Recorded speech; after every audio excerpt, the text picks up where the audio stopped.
देखु आपण मैंने समस्ते बेस किछि दिन हला जोगाण मंत्री को शुणुंट मत लगुच जोगाण मंत्री आलू हैंगओवर जाऊ ना से बारंबार आलू को लेकरी जेते विवृत्ति देले बोधे ए मंत्रिमंडल में अन्य कौन मंत्री एते सस्ता विवृत्ति केबे देई नथिबे आउ एते थर से विवृत्ति को बारंबार ओल्टाई नथिबे।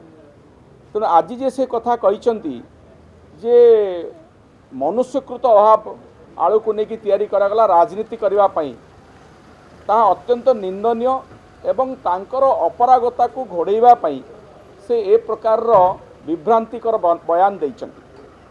आलू आसीबा आरंभ होईछि कारण पश्चिम बंगरे आलू व्यवसायी माने धर्मघट करथिले तांको सरकार सहित आलोचना हला आलोचना परे से माने राजी हेले ओडिशा को आलू छाड़िबा पई बा अन्य राज्य को जहाँ फल जो आलूर संकट सृष्टि होता ताहा धीरे धीरे दूर होउछि।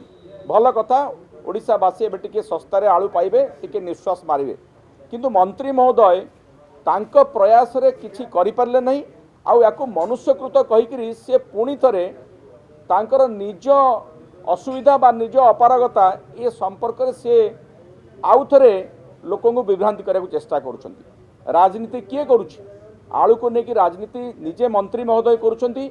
से जो बड़ बड़ कथा कही 300 ट्रक उत्तर प्रदेश आलू आसीबो ट्रेन रे आलू आसीबो ए कथा तो बारंबार भूल प्रमाणित होइछि।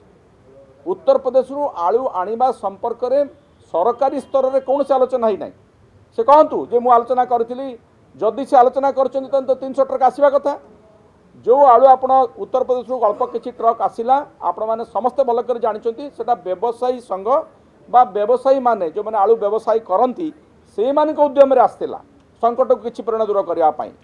तेणु मंत्री बयान विभ्रांतिकर मंत्री महोदय पुणी थरे ए प्रकार विभ्रांतिकर बयान न देई आलू संकट भविष्य में केमती सृष्टि न हो से उपर ध्यान दिंतु ना से जेभली भाव में बदनाम हेलेनी तांकर मंत्री पद प्रति संकट सृष्टि हेलानी।